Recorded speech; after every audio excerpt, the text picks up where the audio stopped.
أعوذ بالله من الشيطان الرجيم. بسم الله الرحمن الرحيم.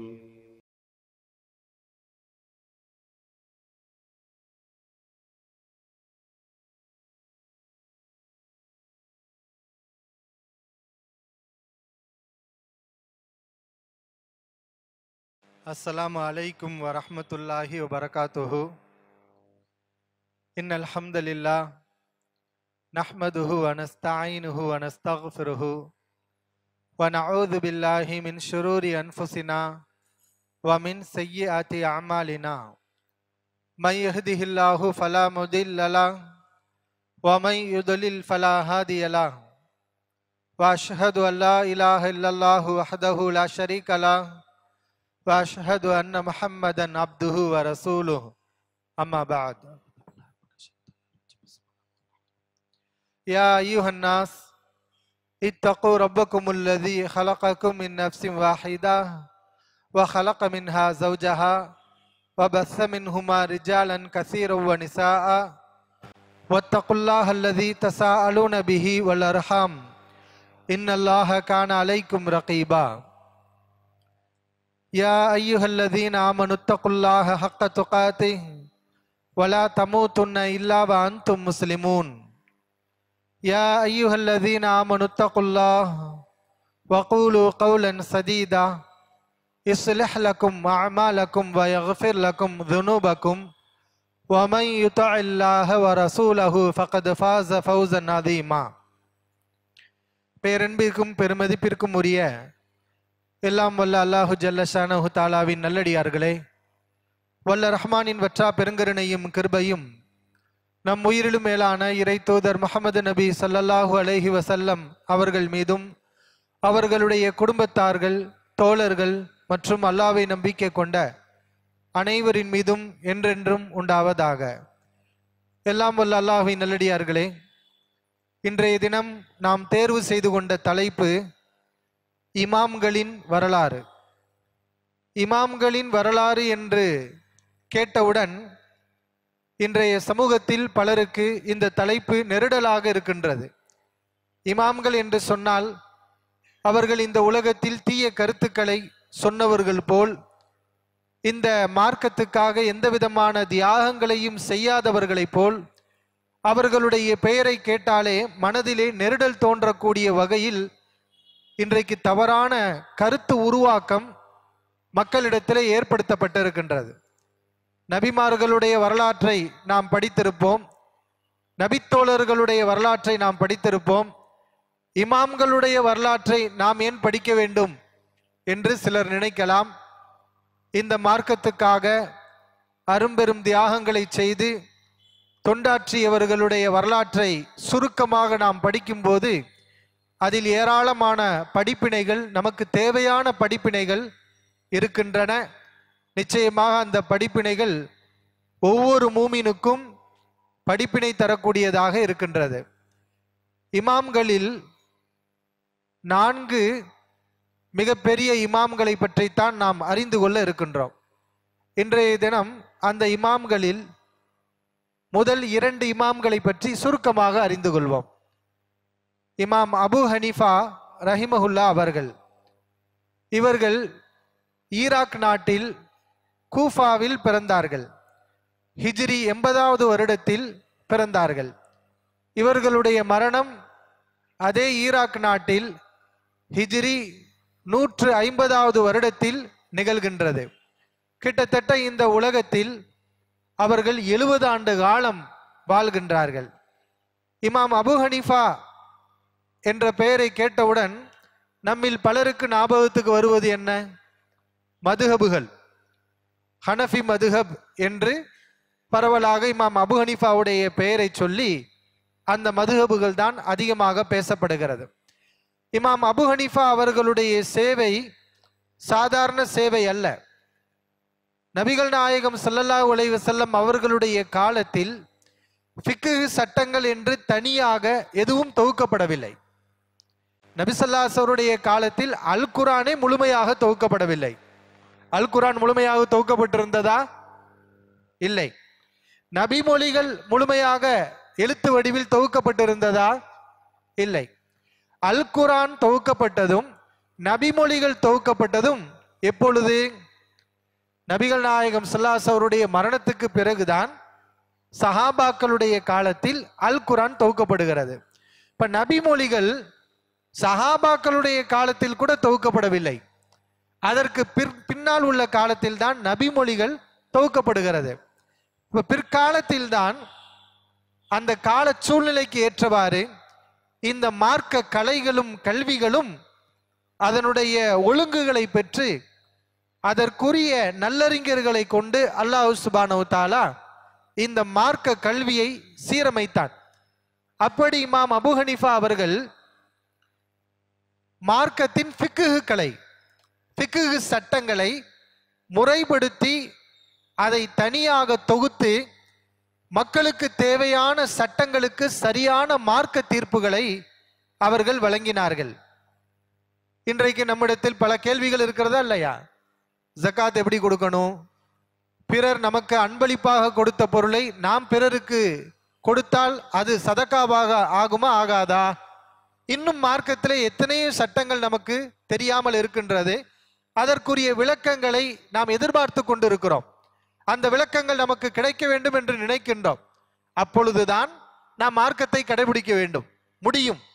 ஜகாத்தை கொடுக்க வேண்டிய முறை என்ன, அதனுடைய சட்டதிட்டங்கள் என்ன, தொழக்கூடிய முறைகள் என்ன, அதனுடைய சட்டதிட்டங்கள் என்ன, ஹஜ்ஜினுடைய ஃபர்லுகள் எவை, ஃபர்லுடைய சுன்னத்துகள் எவை, இப்படி திருமணத்துடைய சட்டங்கள், தலாக்குடைய சட்டங்கள், நிக்காஹுடைய சட்டங்கள், விவாகரத்துடைய சட்டங்கள், இப்படி மார்க்கத்தில் சொத்து உரிமை தொடர்பான சட்டங்கள், ஏராளமான சட்டங்களை நாம் தெரிந்து கொண்டால்தான் நம்முடைய தீனை முழுமையாக நாம் என்ன செய்ய முடியும்?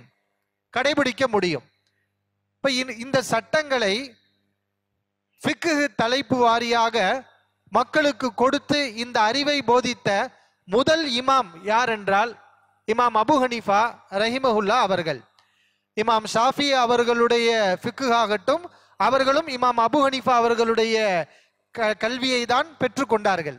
இமாம் அஹமது பின் அம்பல் ரஹிமஹுல்லா அவர்கள், அவர்களுடைய அறிவுக்கும் அடிப்படையாக இருந்தது இமாம் அபூ ஹனீஃபா அவர்களுடைய ஆய்வுகள் தான். இப்ப இமாம் அபூ ஹனீஃபா அவர்களை யாரும் நம்ம தரக்குறைவாக மட்டமாக நினைக்க முடியாது. ஷாஃபி இமாம் சிறந்த இமாம் தான். இமாம் அஹமது பின் அம்பல் அவர்களும் சிறந்தவர்கள் தான். ஆனால் இவ்விரு இமாம்களும் இமாம் அபூ ஹனீஃபா அவர்களுடைய ஆய்வை கற்று அதன் அடிப்படையில் தங்களுடைய அறிவை வளர்த்து கொண்டு மிகச்சிறப்பாக மார்க்க பணி ஆற்றியவர்கள்.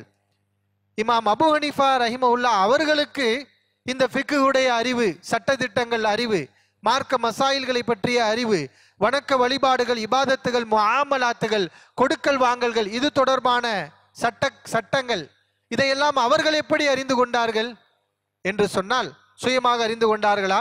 இல்லை. அல் குர்ஆனை கொண்டும் அன்றைக்கு அவர்களுடைய உஸ்தாத் இமாம் அபூ ஹனீஃபா ரஹிமஹுல்லா அவர்கள் ஹிஜ்ரி 80 பிறக்கின்றார்கள் என்றால் அவர்கள் யாரு? சஹாபியா, தாபியா, தபவு தாபியா? அவங்க சஹாபியை பார்த்திருந்தாங்கன்னா தாபியின்ல வருவாங்க. சஹாபாக்களை சந்தித்திருந்தார்கள் என்றால் அபூ ஹனீஃபா ரஹிமஹுல்லா அவர்கள் தாபியின்கள்ல வருவாங்க. நபித்தோழர்களை சந்தித்த நபித்தோழர்களுக்கு அடுத்த சமூகம் தான் தாபியின்கள். தபஉ தாபியின்கள் என்பவர்கள் யார்? தாபியின்களை சந்தித்த தாபியின்களுக்கு அடுத்து வந்த தலைமுறை தான் யாரு? தபஉ தாபியின்கள். இமாம் அபூ ஹனீஃபா ரஹிமஹுல்லா அவர்கள் நபித்தோழர்களில் கடைசியாக ஒரு சஹாபி மரணித்தார். அவர்தான் கடைசியாக மரணித்தார். யார் அந்த சஹாபி? ஞாபகம் இருக்கிறதா? யாரு? அனஸ் இப்னு மாலிக் ரலியல்லாஹு அன்ஹு அவர்கள். இவர்கள் தான் சஹாபாக்களில் இறுதியாக மரணித்த நபித்தோழர். இப்ப இந்த அனஸ் இப்னு மாலிக் ரலியல்லாஹு அன்ஹு அவர்களை அபூ ஹனீஃபா ரஹிமஹுல்லா அவர்கள் சந்தித்தார்கள் என்ற கூற்றும் இருக்கின்றது. அப்படியானால் இவர்கள் தாபியின்களில் வருவார்கள். இல்லை என்றால் தபஉ தாபியின்களில் அபூ ஹனீஃபா ரஹிமஹுல்லா அவர்கள் இடம்பெறுகிறார்கள். இப்ப இன்றைக்கு உலகத்தில் அதிகமானவர்கள் இமாம் அபூ ஹனீஃபா அவர்களுடைய மதுஹபை பின்பற்றி கொண்டிருக்கிறார்கள். ஹனஃபி மதுஹபை சார்ந்தவர்களாக இருக்கின்றார்கள். அதிகமான மக்களிடத்திலே இந்த இமாமுக்கு ஒரு அங்கீகாரம் கொடுக்கப்பட்டிருக்கிறது. ஏனென்றால் இந்த ஃபிக்ஹ் கலைக்கு அடித்தளமிட்டவர்கள், எல்லா இமாம்களுக்கு முன்னோடியாக முதன்மையாக அதை கையிலே எடுத்து மக்களுக்கு மார்க்க சட்டங்களை போதித்து அன்றைக்கு மிகப்பெரிய மார்க்க சேவையாற்றியவர்கள் இமாம் அபு ஹனீஃபா ரஹிமஹுல்லா அவர்கள். அல்லாஹ் சுப்ஹானஹு வ தஆலா அவர்களுக்கு பரந்த அறிவை கொடுத்திருந்தான். இன்றைக்கு இமாம்கள் என்று நாம் நம்பக்கூடியவர்கள் எல்லாம் சாதாரணமானவர்கள் கிடையாது. மிகப்பெரிய அறிவு கொடுக்கப்பட்டவர்கள், அபாரமான நினைவாற்றல் அல்லாஹுவினால் அவர்களுக்கு கொடுக்கப்பட்டிருந்தது இந்த தீனை பாதுகாக்க வேண்டும் என்பதற்காக. இப்ப இமாம் அபு ஹனீஃபா ரஹிமஹுல்லா அவர்கள் வியாபாரியாக இருந்தார்கள். அவர்களுடைய தொழில் வியாபாரம். ஒரு பக்கம் வியாபாரம் செய்து கொண்டு இன்னொரு பக்கம் இந்த மார்க்க பணியையும் மக்களுக்கு மார்க்க தீர்ப்புகளை வழங்கக்கூடிய பணியையும் செய்து வந்தார்கள். இமாம் அவர்களுடைய காலத்தில் நபிமொழிகள் தொகுக்கப்படவில்லை. இந்த காலகட்டம், இந்த 2வது நூற்றாண்டில் ஆரம்பத்தில் நபிமொழிகள் தொகுக்கப்பட்டதா என்றால் இல்லை. இப்ப ஹதீஸ்கள் குறைவாகத்தான் இந்த இமாமுக்கு கிடைத்தது. வேற வழி இல்லாமல் அந்த இமாம் மக்களுக்கு தேவையான சட்டங்களை சொல்ல வேண்டும் அல்லவா? எனவே குர்ஆனை கொண்டும் இமாம் அபு ஹனீஃபா ரஹிமஹுல்லா அவர்களுடைய ஆய்வுகள் எல்லாம் அப்துல்லா இப்னு மஸ்ஊத், உமர் இப்னுல் கத்தாப் ரலியல்லாஹு அன்ஹுமா இந்த 2 சஹாபாக்களுடைய கருத்துக்களை ஒட்டியதாக இருக்கும். ஏனென்றால் அன்றைக்கு இருந்த தாபீன்களுடைய மார்க்க கல்வி என்பது சஹாபாக்களிடமிருந்து அவர்கள் பெற்ற கல்வியாகத்தான் இருந்தது. மதீனாவில் எடுத்துக்கொண்டால் அப்துல்லா இப்னு உமர் ரலியல்லாஹு அன்ஹு, ஸைத் இப்னு சாபித் ரலியல்லாஹு அன்ஹு இவர்களுடைய கல்வி அதிகமாக மதீனாவிலே இருந்தது.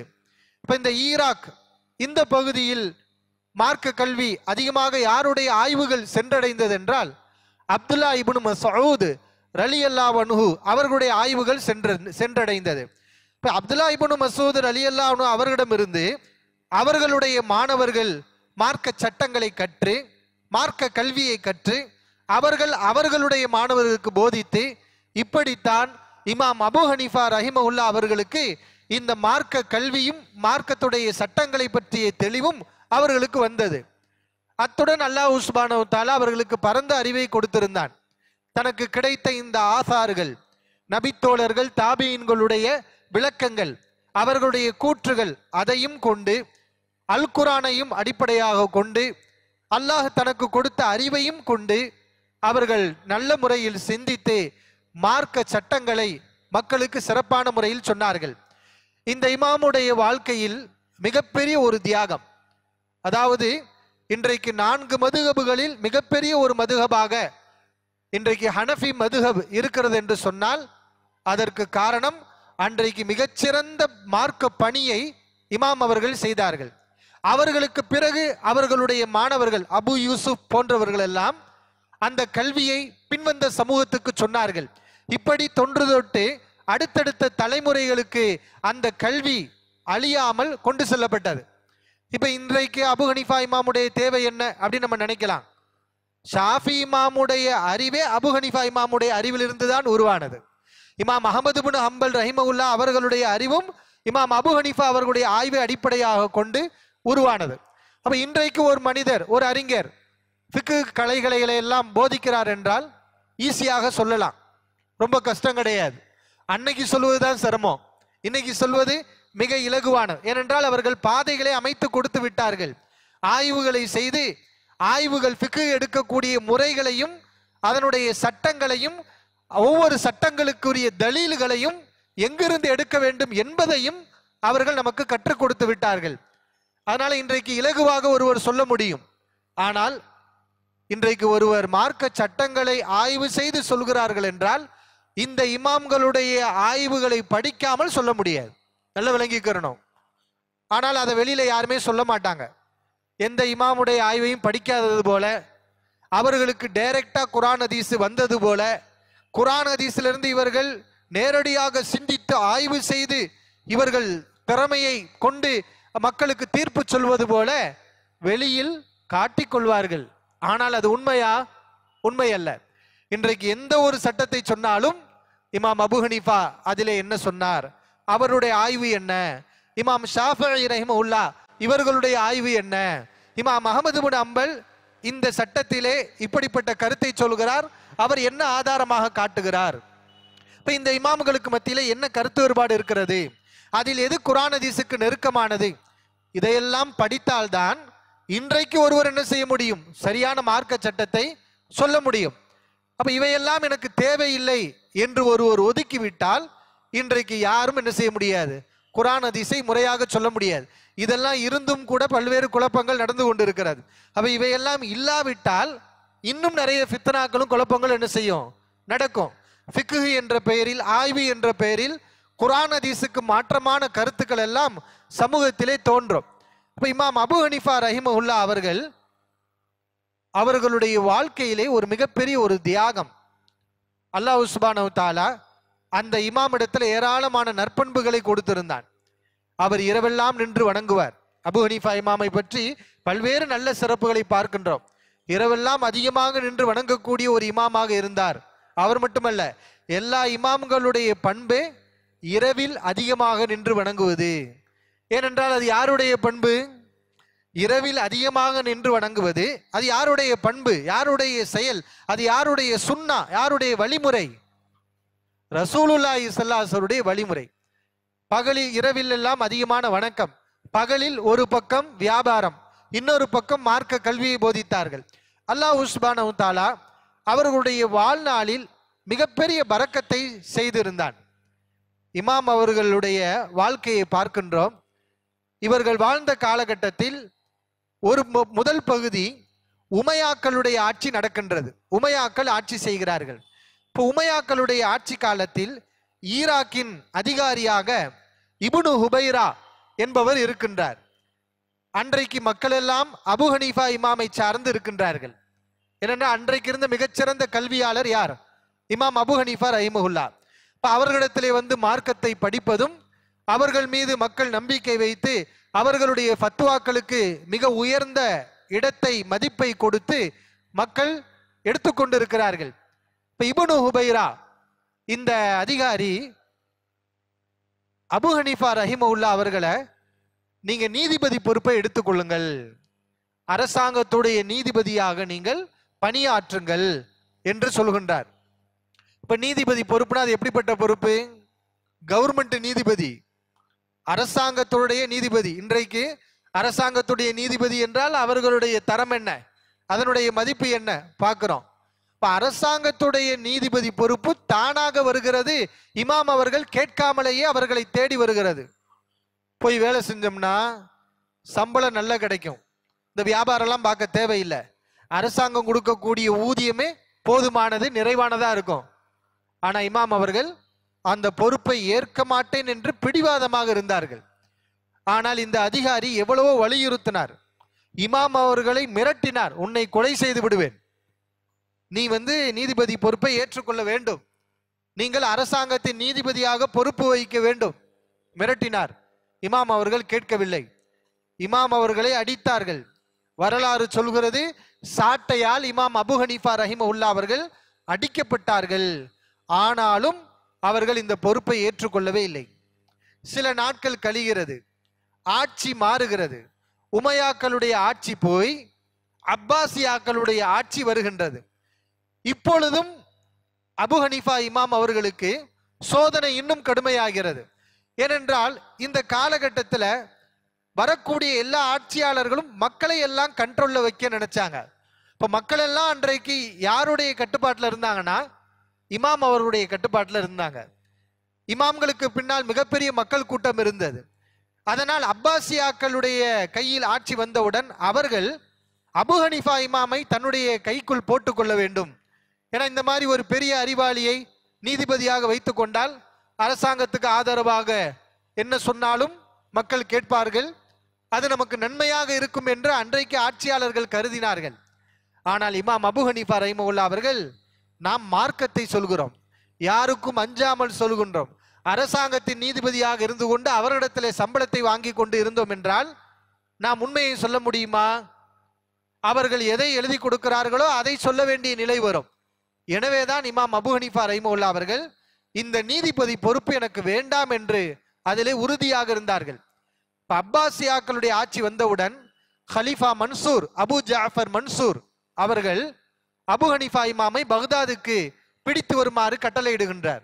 அபு ஹனீஃபா இமாம் பக்தாதுக்கு கொண்டு வரப்படுகின்றார். இமாம் அவர்களிடத்திலே, நீங்கள் அரசாங்கத்தின் நீதிபதியாக பொறுப்பை ஏற்க வேண்டும், இல்லை என்றால் உங்களுக்கு சிறைச்சாலை தான், என்ன சொல்கிறீர்கள்? மிரட்டப்படுகிறார். இமாம் அவர்கள் சொன்னார்கள், நான் இந்த பொறுப்பை ஏற்றுக்கொள்ள மாட்டேன். துனியா இருக்கிறது, பதவி அந்தஸ்து எல்லாமே கிடைக்கிறது, சிரமமே இல்லை. இன்றைக்கு உலகத்தில் உள்ளவங்க அதுதான் ஆசைப்படுறாங்க. ஆனா இமாம் அவர்கள் மன்னர்களை விட்டு விலகி இருக்கத்தான் நினைச்சாங்க. அன்றைக்கு நிறைய அறிஞர்கள் சொன்னாங்க, இந்த ஆட்சியாளர்களை விட்டும் மன்னர்களை விட்டும் கல்வியாளர்கள் ஒதுங்கி இருங்க, ஏனென்றால் அவர்கள் ஈடுபடக்கூடிய குழப்பங்கள்ல உங்களையும் தள்ளி விடுவார்கள். அன்றைக்கு நிறைய அறிஞர்கள் இதை உணர்ந்திருந்தாங்க. அதனாலதான் இமாம் அபு ஹனீஃபா ரஹிமஹுல்லாஹ் அவர்களும் இதை ஏற்றுக்கொள்ளவே இல்லை. கடைசியில இமாம் அவர்களை சிறையில் போட்டு அடைத்தார்கள். அவர்களுடைய கடைசி காலம் வரலாறு சொல்கிறது, இமாம் அபு ஹனீஃபா ரஹிமஹுல்லாஹ் அவர்களுடைய கடைசி காலம் சிறையில் கழிந்து சிறையிலேயே அவர்கள் ஷஹீதாக மரணித்தார்கள். ஷஹீது தானே, ஒரு குற்றமும் செய்யவில்லை. மார்க்க கல்வியை மக்களுக்கு போதித்து கொண்டிருந்த இந்த இமாமை பிடித்து சிறையில் அடைத்து அவருக்கு மரணம் சிறையிலேயே ஏற்பட்டது. அல்லாஹ் ஷஹாதத்தை கொடுத்தான். எப்படியே எத்தனையோ சஹாபாக்களுக்கு வீர மரணம் ஏற்பட்டது. எவ்வளவோ நல்லடியார்கள் இந்த உலகத்திலே வாழும்போது அல்லாஹ்வுக்காக உயிரை தியாகம் செய்துவிட்டு சென்றார்கள். அப்படிப்பட்ட நபர்களில் ஒருவராக இமாம் அபு ஹனீஃபா அவர்களுடைய இயற்பெயர் நுஅமான் இப்னு சாபித். நுஅமான் இப்னு சாபித், சாபித்துடைய மகன் நுஅமான். அவர்களுக்கு ஹனிஃபா என்ற ஒரு மகன் இருக்கிறது, எனவே அபு ஹனீஃபா என்று பெயர் வைக்கப்பட்டிருக்கிறது. இப்படி இமாம் அவர்களுடைய இந்த தியாக வரலாறு அல்லாஹ் சுப்ஹானஹு தஆலா அவர்களுடைய மரணத்தை ஒரு அழகிய மரணமாக, ஹுஸ்னுல் ஹாத்திமா, அழகிய இறுதி முடிவை கொண்ட நல்ல மரணமாக அல்லாஹ் சுப்ஹானஹு தஆலா ஏற்படுத்தினான். அந்த இமாம் இவ்வளவு சிரமப்பட்டு, அதாவது இவர்களுடைய தனிச்சிறப்பு என்னவென்றால் கியாஸ், மார்க்க ஆதாரங்களை ஆய்வு செய்யக்கூடிய முறைகளில் ஒன்று கியாஸ் எடுப்பது. அதாவது குர்ஆன் ஹதீஸிலே சொல்லப்பட்டிருக்கக்கூடிய ஒரு ஆதாரத்தை கொண்டு அதை அடிப்படையாக வைத்து வேறொரு விஷயத்துக்கு இதிலிருந்து சட்டம் சிந்தித்து எடுப்பது, இதை கியாஸ் என்று சொல்வார்கள்.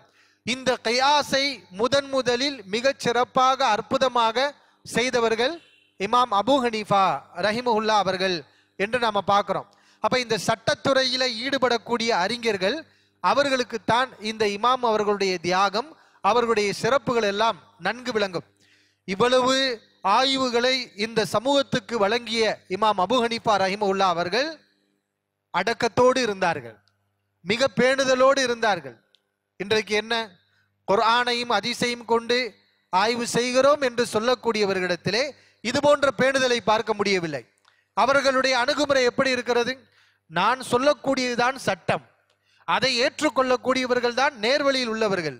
நான் சொல்லக்கூடிய தீர்ப்புக்கு மாற்றமாக குர்ஆன் ஹதீஸை ஒருவர் ஆய்வு செய்து சொன்னாலும் அவர் வழிகேடர், அவர் முஸ்லிம் அல்ல, அவருடைய கருத்தை ஏற்றுக்கொள்ள முடியாது. இப்படிப்பட்ட முரட்டுத்தன்மை உள்ளவர்களாகவும் முரடர்களாகவும் பிடிவாத தன்மை உள்ளவர்களாகவும் இன்றைக்கு இருப்பதை நாம் பார்க்கின்றோம். ஏனென்றால் அவர்களுடைய மனம் இந்த குறுகிய மனப்பான்மை, என்ன, நாம சொல்வது மட்டும்தான் சரி, அதை மட்டும்தான் மக்கள் ஏற்க வேண்டும் என்ற ஒரு எண்ணம். ஆனால் இமாம் அபு ஹனீஃபா ரஹிமஹுல்லாஹ் அவர்கள் அப்படிப்பட்ட எண்ணம் உள்ளவர்களாக இருக்கவில்லை. இவ்வளவு பெரிய மார்க்க பணியை சிறப்பான முறையில் செய்ததுடன் அவர்கள் மக்களுக்கு செய்த உபதேசம் என்ன தெரியுமா? இதா சஹல் ஹதீசு ஃபஹுவ மதுஹபி, ஹதீஸ் சஹீஹானால் அதுதான் என்னுடைய நிலைப்பாடு. மதுஹப் என்றால் என்ன? நிலைப்பாடுன்னு அர்த்தம், நிலைப்பாடு. ஒவ்வொரு மார்க்க சட்டங்களிலும் இமாம் அபு ஹனீஃபா அவர்களுடைய நிலைப்பாடு, சுருக்கமாக சொல்ல வேண்டும் என்றால் குர்ஆனையும் தனக்கு கிடைத்த ஹதீஸையும் கொண்டு இமாம் அபு ஹனீஃபா அவர்கள் செய்த ஆய்வுகளின் தொகுப்பு தான் மதுஹபு என்பது. அப்ப அந்த இமாம் என்ன சொன்னார்? ஹதீஸ் சஹீஹாகிவிட்டால் அதுதான் என்னுடைய நிலைப்பாடு. ஹதீஸுக்கு மாற்றமாக நான் ஒரு கருத்தை சொல்லி இருந்தால் பின்னால் உங்களுக்கு ஹதீஸ் கிடைக்கிறது, குர்ஆன் கிடைக்கிறது, நான் தவறாக கூறியிருக்கிறேன் என்றால் அபு ஹனீஃபா இமாம் கூறிவிட்டார், இமாம் அவர்கள் கூறிவிட்டார் என்று நீங்கள் நான் சொன்னதை தொங்கிக் கொண்டு இருக்கக்கூடாது. உங்களுக்கு குர்ஆன் ஹதீஸ் என்ன சொல்கிறதோ அதைத்தான் நீங்கள் ஏற்க வேண்டும் என்று இவ்வளவு தெளிவாக மக்களுக்கு சரியான பாதையை காட்டி சென்றவர்கள் தான் இமாம் அபு ஹனீஃபா ரஹிமஹுல்லா அவர்கள். ஆனால் அதற்கு பிறகு வந்தவர்களிடத்திலே நிறைய தவறுகள் இருக்கிறது. இமாம் அபு ஹனீஃபா அவர்கள் மீது அன்பு கொண்டிருக்கிறார்கள். அன்பு கொண்டால் எல்லாமே ஒரு எல்லை தானே. இப்ப ஈசா அலைஹிஸ்ஸலாம் அவர்கள் மீது கிறிஸ்தவர்கள் அன்பு கொண்டார்கள். அந்த அன்பினுடைய உச்சகட்டம் என்ன? அவர்களையே கடவுள் என்று சொல்லிவிட்டார்கள். சாலிசு சலாசா, 3 கடவுள்களில் ஒரு கடவுள் என்று கூறிவிட்டார்கள். இப்ப இந்த மாதிரி ஒரு எல்லை மீறல் ஹனஃபி மதுஹப் என்று சொல்லி குர்ஆன் ஹதீஸுக்கு, அதாவது அவங்க தெரியாம சில சட்டங்களை தவறாக எழுதி வச்சிருக்காங்க. அவங்க நிறைய நல்ல சட்டங்களை, குர்ஆன் ஹதீஸுக்கு உகந்த சட்டங்களையும் கூறியிருக்கிறார்கள். அப்படி கூறிவிட்டு அவர்கள் நானும் மனிதன் தான், ஏன்னா இது ஆய்வு தானே, மனிதர்கள் செய்யக்கூடிய ஆய்வு. யார் ஆய்வு செஞ்சாலும் தவறு வரும், தவறு வராமலாம் இருக்காது. அந்த தவறுக்கு அப்பாற்பட்டவர்கள் அல்ல, சஹாபாக்களும் அல்ல, இமாம்களும் அல்ல. அது அவங்களே சொன்னாங்க. அல்லாஹ்வின் தூதர் ஸல்லல்லாஹு அலைஹி வஸல்லம் சொல்லை தவிர இந்த உலகத்தில் உள்ள அனைவருடைய சொல்லும் ஏற்கத்தகுந்த சொல்லும் உண்டு, அதில் நிராகரிக்க வேண்டிய கருத்துக்களும் உண்டு. நானும் அப்படிப்பட்டவன் தான் அப்படின்னு சொன்னாங்க. ஆனால் இன்றைக்கு ஹதீஸுக்கு மாற்றமாக உங்கள் மதுஹபுகளிலே இப்படி இருக்கிறது என்று சொல்லும் போது இன்றைக்கு மக்களுடைய மனநிலை எப்படி இருக்கிறது? ஹதீஸுக்கு மாற்றமா இருந்தாலும் பரவாயில்ல, எங்க மதுஹபுடைய சட்டம் தான் முக்கியம். புகாரில உள்ள ஹதீஸ் இருந்தால் அந்த ஹதீஸை ஏத்துக்கிற மாட்டோம், ஆனா எங்க மதுஹபுடைய சட்டத்தை நாங்க விட மாட்டோம் என்று நபிமொழிகளுக்கு மாற்றமாக இருக்கக்கூடிய இந்த சட்டங்களை தூக்கி பிடித்து கொண்டு இருப்பதை பார்க்கிறோம். இதுவா அந்த இமாம்களுடைய நிலைப்பாடு? இது அந்த இமாம்களுடைய நிலைப்பாடாக இருக்கவில்லை. இது பிற்காலத்தில் அந்த மதுஹபில் ஊறி போனவர்கள், வெறிபிடித்தவர்களால் உருவான ஒரு தவறான போக்கு. இது எந்த இமாமும் இதை என்ன செய்யல, ஏற்றுக்கொள்ளவில்லை. இதுதான் இமாம் அபு ஹனீஃபா ரஹிமஹுல்லா அவர்களுடைய சுருக்கமான வரலாறு. சுருக்கமான வரலாறு, அவங்களை பற்றி நிறைய தகவல்கள் இருக்கிறது. சுருக்கமான வரலாறு. இப்ப இன்னொரு இமாமை பற்றியும் நாம் அறிந்து கொள்வோம். இமாம் அபு ஹனீஃபா அவர்கள் ஹிஜ்ரி 80 பிறக்கிறாங்க. இப்ப இதே காலகட்டத்தில் 13 ஆண்டுகளுக்கு பிறகு பிறக்கக்கூடிய ஒரு இமாம் தான் யாரு? இமாம் மாலிக் ரஹிமஹுல்லா அவர்கள். இமாம் மாலிக் ரஹிமஹுல்லா அவர்கள் எங்கு பிறக்கிறார்கள்? மதீனாவில். ரசூலுல்லாஹி ஸல்லல்லாஹு அலைஹி அவர்கள் மரணித்த பூமி மதீனாவில். ஹிஜ்ரி 93வது ஆண்டில் அவர்கள் பிறக்கின்றார்கள். அதே மதீனாவில் அவர்கள் 179வது ஆண்டில் மரணிக்கின்றார்கள். கிட்டத்தட்ட எத்தனை வருடங்கள் அவர்கள் இந்த உலகத்தில் வாழுகிறார்கள்? ஹிஜ்ரி 93இல் பிறந்து ஹிஜ்ரி 179இல் அவர்கள் மரணிக்கின்றார்கள். அல்லாஹ் சுப்ஹானஹு வ தஆலா நீண்ட ஆயுட்காலத்தை இமாம் மாலிக் ரஹிமஹுல்லா அவர்களுக்கு கொடுக்கின்றார். கிட்டத்தட்ட 86-87 வயது அவர்கள் இந்த துனியாவில் வாழ்கிறார்கள். இமாம் மாலிக் ரஹிமஹுல்லா அவர்களுடைய பாட்டனார் அபு ஆமீர் அவர் ஒரு தாபிஈ, பல்வேறு சஹாபாக்களிடம் ஹதீஸ்களை கேட்டு அறிவித்திருக்கக்கூடிய அவர் ஒரு தாபிஈ. இமாம் மாலிக் ரஹிமஹுல்லா அவர்கள் கல்வி ஆர்வமுள்ள சிறந்த ஒரு குடும்பத்தில் பிறக்கின்றார்கள். சிறு வயதில் இருக்கும்போதே அவர்களுடைய தாயார் கல்வி வேட்கையை இமாம் மாலிக் ரஹிமஹுல்லா அவர்களுக்கு ஊட்டுகிறார்கள். சில பெண்கள் தான் நிறைய இமாம்களை உருவாக்கி இருக்காங்க. இமாம்களை உருவாக்குனவங்க அதிகமானவங்க யாரும் பார்த்தீங்கன்னா இமாம்களுடைய தாயார்கள் தான். அதுல இமாம் மாலிக் ரஹிமஹுல்லா அவர்களுடைய தாயாரும் ஒருவர். இமாம் மாலிக் ரஹிமஹுல்லா அவர்கள் இந்த சின்ன வயசுல அவர்கள் இந்த பாடகர்களை பார்க்குறாங்க. ராகம் போட்டு படிப்பாங்க இல்லையா, பாட்டு படிப்பாங்கல்ல பாடகர்கள். இந்த பாடகர்கள் பார்த்து அது அவர்களுக்கு பிடித்தமாகி தாயிடத்திலே சொல்கிறார்கள், நான் இந்த பாடகர்களிடத்திலே சென்று பாட்டு படிக்கும் கலையை கற்று நான் சிறந்த பாடகனாக மாறப்போகிறேன் அப்படின்னு சொன்னாங்க. அப்ப தாயார் சொன்னாங்க, அது உனக்கு கண்ணியம் அல்ல, இது உனக்கு மரியாதை அல்ல, உன்னுடைய ஈருலக வாழ்க்கைக்கு இது உதவாது மகனே, நீ குர்ஆனை மனப்பாடம் செய், நீ ஹாஃபிலாக மாறு, தொடர்ந்து இந்த மார்க்க கல்வியை கற்றுக்கொள் என்று மகனுக்கு சரியான பாதையை காட்டியவர்கள் இமாம் மாலிக் ரஹிமஹுல்லா அவர்களுடைய தாயார். அது மட்டுமல்ல, தன்னுடைய மகனை மதரசாவிற்கு அனுப்பி மகனை அழகுபடுத்தி அவருக்கு தூய்மையான அழகான ஆடைகளை அணிவித்து அவர்களை பள்ளிவாசலுக்கு அனுப்பி வைப்பாங்களாம். இதுஹபு இலா ரபிஆ ஃபதஅல்லம் மின் அதபிஹி கப்ல இல்மிஹி, நீ அன்றைக்கு இருந்த ஆசிரியர் மாலிக்கே ரபிஆவிடத்திலே சென்று அவருடைய கல்வியை கற்பதற்கு முன்னால் அவருடைய அதபை, அவரிடமிருந்து ஒழுக்கத்தை முதலில் நீ கற்றுக்கொள். அன்றைக்கு தாயார்கள் எப்படி இருந்திருக்கிறாங்க? தன்னுடைய பிள்ளைக்கு ஒழுக்கம் முக்கியம், கல்வி இரண்டாவது. கல்விக்கு முன்னால் படிக்க வேண்டியது என்ன? அதபு, ஒழுக்கம். இந்த ஒழுக்கம் அதபு இல்லை என்றால் கல்வி பயன் தராது. அழகாக சொன்னார்கள், ரபியாவிடத்திலே செல், அவரிடத்தில் இருக்கக்கூடிய கல்வியை கற்பதற்கு முன்னால் நீ ஒழுக்கத்தை கற்றுக்கொள்.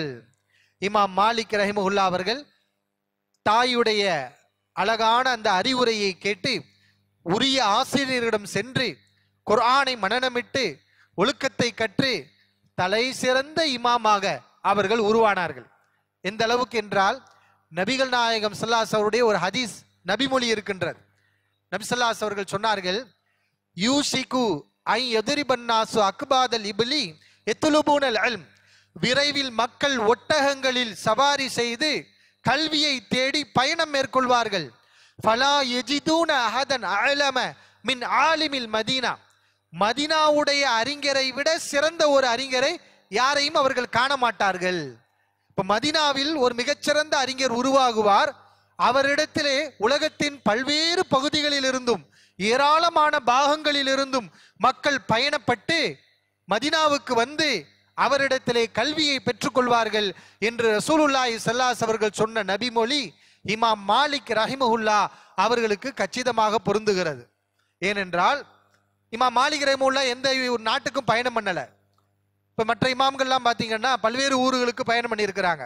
யமனுக்கு போயிருக்கிறாங்க, ஈராக்குக்கு போயிருக்கிறாங்க, எகிப்துக்கு போயிருக்கிறாங்க, பல்வேறு நாடுகளுக்கு பயணம் மேற்கொண்டு நபிமொழிகளை திரட்டி இருக்கிறாங்க. ஆனா இமாம் மாலிக் ரஹிமஹுல்லா அவர்கள் மதீனாவில் தான் இருந்தாங்க.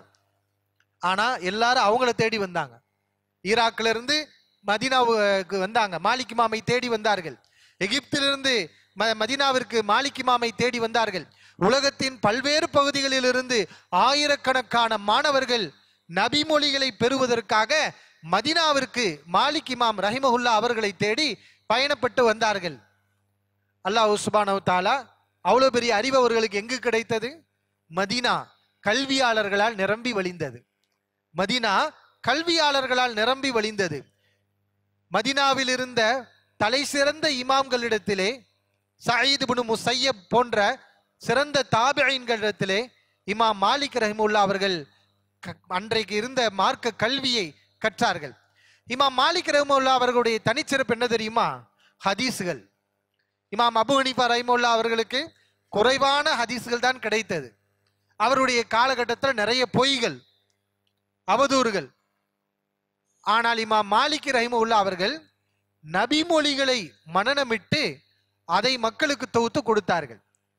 மிகச்சிறந்த ஹதீஸ்களை உள்ளடக்கிய முதலில் தொகுக்கப்பட்ட ஹதீஸ் தொகுப்பு நூல், ஹதீஸ் கிரந்த நூல் எது சொல்லுங்க? கரெக்டா சொல்றாங்க, முவத்தா. ஏன்னா இதே கேள்வியை நான் இன்னும் பல்வேறு சபைகளில் கேட்டிருக்கிறேன். அவங்க என்ன சொல்லுவாங்கன்னா சஹீஹுல் புகாரி அப்படின்னு சொல்லுவாங்க. முவத்தா என்பதுதான் சரியான பதில். மிகச்சிறந்த ஹதீஸ்களை உள்ளடக்கிய முதலில் தொகுக்கப்பட்ட ஹதீஸ் கிதாப் என்று சொன்னால் அது முவத்தா மாலிக், இமாம் மாலிக் ரஹிமஹுல்லா அவர்கள் தொகுத்த முவத்தா தான். இதற்கு பிறகு சஹீஹுல் புகாரி வந்தது. சஹீஹுல் புகாரி, சஹீ முஸ்லிம், அபுதாவுது, ஏராளமான ஹதீஸ் கிதாபுகள் இன்னைக்கு நம்ம படிக்கிறோமே, இதெல்லாம் எதுக்கு பின்னாடி வந்த கிதாபுகள்?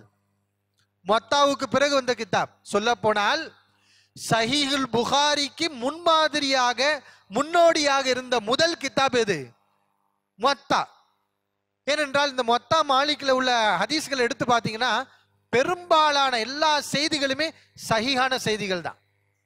பெரும்பாலான ஹதீஸ்கள் எல்லாமே சஹீஹான ஹதீஸ்கள் தான். அந்த அறிவிப்பாளர் தொடரை பார்த்தாலே நமக்கு தெரியும். இமாம் மாலிக் தபவு தாபீன், மாலிக், நாஃபி, இப்னு உமர். இப்னு உமர் ரலியல்லாஹு அன்ஹு சஹாபி. இப்ப மாலிக் இமாம் அவங்களுக்கும் இப்னு உமர் ரலியல்லாஹு அன்ஹு அவர்களுக்கு மத்தியில எத்தனை அறிவிப்பாளர் இருக்கிறாங்க? நாஃபி என்ற ஒரே ஒரு அறிவிப்பாளர் தான் இருக்கிறார். அவர் நல்லவர். இப்ப இந்த அறிவிப்பாளர் தொடர் நம்ம ஆய்வு பண்ண வேண்டிய அவசியம் இல்லை, அதிக ஆராய்ச்சி செய்ய வேண்டிய தேவையில்லை. பெரும்பாலும் மாலிக் இமாமுக்கும் ரசூலுல்லாஹி ஸல்லல்லாஹு அலைஹி அவர்களுக்கும் சஹாபாக்களுக்கும் இடையில ஒருவர் வருவார், அதிகபட்சமா 2 பேர் வருவாங்க. எனவேதான் முவத்தா மாலிக் தான் மிகச்சிறந்த கிதாப் என்று அன்றைக்கு அறிஞர்களால் புகழப்பட்டது. அதற்கு பிறகு சஹீஹுல் புகாரி வந்து அது முதலிடத்தை பெற்றிருக்கிறது. என்னதான் இருந்தாலும் முத யாரு செய்யறாங்கிறது முக்கியமா இல்லையா? அந்த முதலில் செய்வது என்பதற்கு அந்த சாபியக்குன் அல்லாவே அப்படித்தானே சொல்றான். சாபியக்குன் முந்தியவர்கள், முதலாவது செய்தவர்கள் தானே சஹாபாக்களை தனியா வேறுபடுத்தி பார்க்கிறான். அப்படி இந்த ஹதீஸ் கலைக்கு வித்திட்டு ஹதீஸ் கிதாபுகளை முதலில் தொகுத்த இமாம் என்று சொன்னால் அது யாரு? இமாம் மாலிக் ரஹிமஹுல்லா அவர்கள். இப்ப அவர்களுக்கு முன்னால் பல்வேறு இமாம்கள் ஹதீஸை எழுதி வச்சிருந்தாங்க. ஆனா இப்படி ஒரு அழகான முறையில் ஃபிக்ஹ் தலைப்புகள் இட்டு ஹதீஸ்கள் எல்லாம் சரியாக தரம் பிரிக்கப்பட்டு முழு அறிவிப்பாளர் தொடருடன் ஒரு அழகான முறையில் தொகுக்கப்பட்டது முதலில் மொத்தா தான். இன்றைக்கும் கூட 2000க்கும் அதிகமான ஹதீஸ்களை நம்ம என்ன செய்யலாம், மொத்தாவுல நம்ம பார்க்கலாம். அதுல ஃபிக்ஹுடைய சட்டங்களையும் இமாம் மாலிக் ரஹிமஹுல்லாஹ் அவர்கள் சொல்லி இருக்கிறாங்க. இப்ப நிறைய பேர் ஹதீஸை மனப்பாடம் பண்ணுவாங்க. ஹதீஸை மனப்பாடம் பண்ணக்கூடியவர்களுக்கு ஒரு சிறப்பு இருக்கு.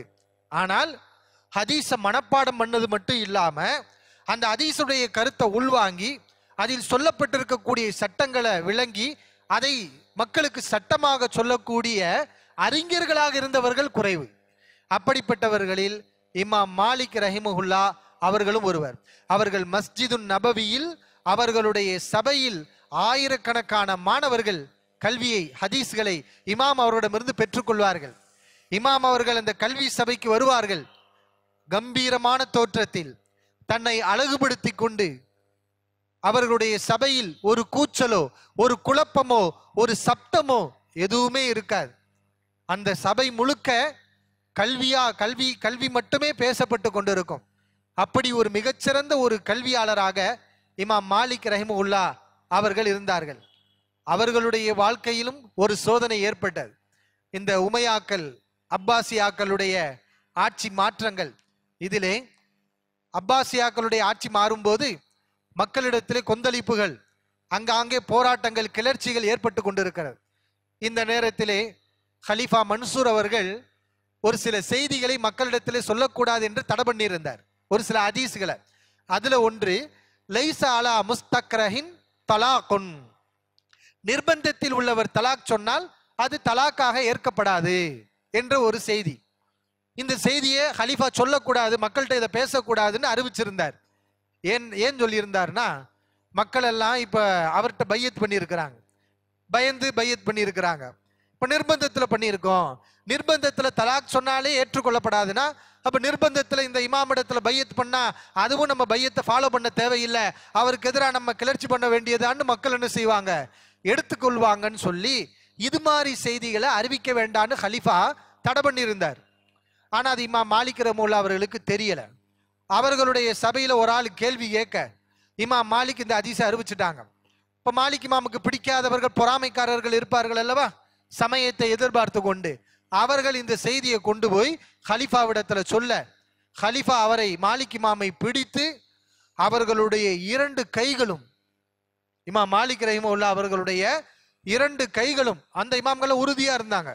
நான் ஹதீஸை தானே சொன்னேன், உங்களுக்கு எதிராக எதையுமே மக்களை கிளப்பி விடலையே, அதுல தெளிவா இருந்தாங்க. ஆனாலும் ஏன் சொன்னாய், நீ மக்களை குழப்பி விடுகிறாய் என்று தவறாக நினைத்து கொண்டு இமாம் மாலிக் ரஹிமஹுல்லாஹ் அவருடைய 2 கைகளையும் பிடித்து இழுத்தார்கள். அதில் மாலிக் இமாம் அவர்களுடைய 2 தோள்பட்டைகளும் கீழே இறங்கியது என்று நாம் பார்க்கின்றோம். இப்ப எப்படிப்பட்ட ஒரு சோதனை! இதுவெல்லாம் அவர்களுக்கு அந்தஸ்து தான், அவர்களுக்கு கண்ணியம் தான், அவர்களுக்கு மரியாதை தான். ஆனால் இமாம் அவர்கள் கொள்கையில் உறுதியாக இருந்தார்கள். அதற்கு பிறகு ஆட்சியாளர் தன்னுடைய தவறை உணர்ந்து மாலிக் இமாமிடத்திலே மரியாதையுடன் நடந்து கொண்டார். இமாம் மாலிக் ரஹிமஹுல்லாஹ் அவர்களை விடுதலை செய்தார்கள். விடுதலை செய்து அவர்களை நல்ல முறையில் கண்ணியமாக அதற்கு பிறகு நடந்து கொண்டார். ஆனால் இமாம் மாலிக் ரஹிமஹுல்லாஹ் அவர்கள் இவ்வளவு பெரிய துன்பத்தை அல்லாஹ்விற்காக சந்தித்தார்கள். ஆனால் இதற்கு பிறகு ஆட்சியாளர்களிடத்தில் அவங்க வளைஞ்சு கொடுக்கவே இல்லை, அதுல அவங்க கரெக்டா இருந்தாங்க. இதற்கு பிறகு நடந்த நிகழ்வுகளை பார்க்கின்றோம். மன்னர் ஹலீஃபா என்ன பண்றாரு, மாலிக் ரஹிமஹுல்லாஹ் அவர்களுடைய அறிவை பார்த்துவிட்டு இந்த அறிவை கற்றுக்கொள்ள வேண்டும் என்று 2 பேரை அனுப்பி வைக்கிறார். 2 பேரை நீங்க மாலிக் இமாம்கிட்ட உள்ள கல்வியை பெற்றுக்கொள்ளுங்கள். அந்த 2 பேர் என்ன பண்றாங்க, மாலிக் இமாம எங்க வீட்டுக்கு வாங்கன்னு கூப்பிடுறாங்க. அவங்க இருக்கிற இடத்துக்கு மாலிக் இமாம கூப்பிடுறாங்க. இப்ப மாலிக் இமாம், நான்லாம் அங்க வர முடியாது, நீங்க தான் இங்க வரணும் அப்படின்னு சொல்றாங்க. இந்த 2 பேர் யாரு, ஹலீஃபாவுடைய ஆட்கள். ஹலீஃபா கட்டளை போட்டிருக்காரு இவருக்கு மார்க்கத்தை சொல்லி கொடுக்கணும்னு. ஏற்கனவே ஒரு முசீபத்து நடந்திருக்கு. என்ன, 2 கையையும் தனித்தனியா கீழே இறக்கி விட்டுருக்கிறாங்க. அப்ப இந்த மாதிரி ஒரு சூழல்ல மாலிக் ரஹிமஹுல்லாஹ் அவர்கள், நான் அங்க வர முடியாது, நீங்க தான் இங்க வரணும் அப்படின்னாங்க. அப்ப இந்த தகவல் மன்னருக்கு போகுது. ஹலீஃபா மாலிக் இமாம்கிட்ட விசாரிக்கிறாரு, ஏன் நீங்க அவங்களுக்கு மார்க்கத்தை சொல்லி கொடுக்கல, நான் சொல்லியும் ஏன் நீங்கள் சொல்லவில்லை? மாலிக் இமாம் சொன்னாங்க, எங்களுடைய ஆசிரியர்கள் எங்களுக்கு மார்க்கத்தை கற்றுக் கொடுத்த விதம், நாங்க தான் எங்க ஆசிரியர்கள்ட்ட போய் மார்க்கத்தை படித்தோம். என்னிடத்துல படிக்கக்கூடிய ஆயிரக்கணக்கான மாணவர்கள் நான் இருக்கக்கூடிய இடத்தை தேடி என்னிடத்திலே வந்துதான் இப்போது வரைக்கும் படித்து கொண்டிருக்கிறார்கள். அதான் இதுதான் எங்களுடைய நடைமுறை, இதை நான் மாறு செய்ய மாட்டேன் என்று சொன்னவுடன் அந்த ஹலீஃபா, நீங்கள் சரியாதான் சொல்றீங்கன்னு சொல்லி அந்த 2 பேரும் என்ன செய்யறாரு, நீங்க மாலிக் இமாம்கிட்ட போய் மார்க்கத்தை படிங்க, ஹதீஸை படிங்க அப்படின்னு சொன்னார். அதற்கு பிறகு இன்னொரு பிரச்சனை. அந்த 2 பேரும் என்ன பண்றாங்க, மாலிக் இமாம் ரஹிமஹுல்லாஹ் அவர்களிடத்துல, நீங்க எங்களுக்கு ஹதீஸை படிச்சு காட்டுங்க, நாங்க கேட்டுக்கிறோம் அப்படிங்கிறாங்க. மாலிக் இமாம் ரஹிமஹுல்லாஹ் அவர்கள் சொன்னார்கள், நான் படிக்க மாட்டேன், நீங்க படிங்க, நான் கேட்கிறேன் அப்படிங்கிறாங்க. இதை மன்னர் விசாரிக்கும் போது, மதீனாவில் அதாவது என்னுடைய ஆசிரியர்கள் அனைவரும் இப்படித்தான் எங்களுக்கு மார்க்கத்தை போதித்தார்கள். எப்படி? நாங்கள் படிப்போம், சிறு குழந்தைகள் படிப்பது போல நாங்கள் படிப்போம், அவர்கள் கவனமாக கேட்பார்கள், எங்களுக்கு அங்கீகாரம் கொடுப்பார்கள், இப்படித்தான் நாங்கள் மார்க்கத்தை கற்றோம், இப்படித்தான் நானும் இவர்களுக்கு கல்வியை சொல்லித் தருவேன் என்று சொல்லி, இந்த மாதிரி ஆட்சியாளர்களுக்காக தன்னுடைய கண்ணியத்தை இந்த இமாம் எந்த வகையிலும் விட்டு கொடுக்கவே இல்லை. ஹாரூன் ரஷீத் மிகப்பெரிய ஒரு ஹலீஃபா, அவரே வந்து மாலிக் இமாம்கிட்ட கேட்கிறார், எனக்கு சில மார்க்க விஷயங்களை சொல்லி கொடுங்க, ஹதீஸ்களை சொல்லி கொடுங்க. மாலிக் இமாம்னா உங்களுக்கு சொல்லித்தரேங்கிறார்.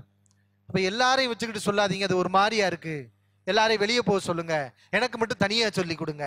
இப்ப மாலிக் இமாம் சொன்னாரு, அப்படி உங்களுக்கு மட்டும் தனியா சொல்லி கொடுக்கறதா இருந்தா அதனால எந்த ஒரு பிரயோஜனம் இல்லை, நான் சொல்லி கொடுக்கறதுலையும் பிரயோஜனம் இல்லை, நீங்க படிக்கிறதுலையும் பிரயோஜனம் இல்லை, கல்வியுடைய பரக்கத்தை இல்லாமல் போய்விடும். கல்வியுடைய பரக்கத்து எங்க? எல்லோருக்கும் கல்வி பொதுவானது, அதை வந்து உங்களுக்கு மட்டும், உயர்ந்தவர்களுக்கு, பதவி உள்ளவர்களுக்கு மட்டும் என்று அதை நீங்கள் சுருக்காதீர்கள் என்று சொன்னவுடன் ஹலீஃபா கேட்டுக்கொண்டார் என்று நாம் பார்க்கின்றோம். ஆக இந்த இமாமிடத்திலே ஏராளமான தலை சிறந்த பண்புகளை பார்க்கின்றோம். ஒரு சில விஷயங்களை மட்டும் சொல்லி இமாம் அவர்களுடைய வரலாற்றை சுருக்கமாக நாம் முடிவு செய்கின்றோம். இமாம் மாலிக் ரஹிமஹுல்லாஹ் அவர்கள் ஹதீஸின்படி மார்க்க தீர்ப்புள்ள வழங்கக்கூடியவர்களாக இருந்தார்கள். இவருடைய சிறப்பு என்ன? அதாவது இமாம் அபூ ஹனீஃபா அவர்கள் அதிகமாக அல்லாஹ் தனக்கு கொடுத்த அறிவை கொண்டு அதிகமாக யோசித்து குரானை கொண்டு அவர்கள் சிந்தித்து தீர்ப்பு வழங்கினார்கள். ஏனென்றால் அவர்களுக்கு ஹதீஸ் கிடைக்கல. ஆனா இமாம் மாலிக் ரஹிமஹுல்லாஹ் அந்த வெற்றிடத்தை பூர்த்தி செஞ்சாங்க. எந்த வெற்றிடத்தை? நபிமொழிகள் இல்லை என்ற ஒரு வெற்றிடத்தை பூர்த்தி செய்தார்கள். ஹதீஸ்களை கொண்டு, குர்ஆனை கொண்டு அவர்கள் மார்க்க சட்டங்களை மக்களுக்கு கொடுத்தார்கள். இப்ப அவர்களுடைய காலத்துல எல்லாம் இந்த ஃபித்னாக்கள் உருவாக ஆரம்பிச்சிருச்சு. எந்த ஃபித்னா? இந்த விவாதம் பண்றது. விவாதம் பண்ண வரியா, 2 பேரும் விவாதம் பண்ணுவோமா, யார் ஜெயிக்கிறான்னு பார்ப்போமா, இந்த மாதிரியான ஒரு நோய் அன்றைக்கு உருவாச்சு.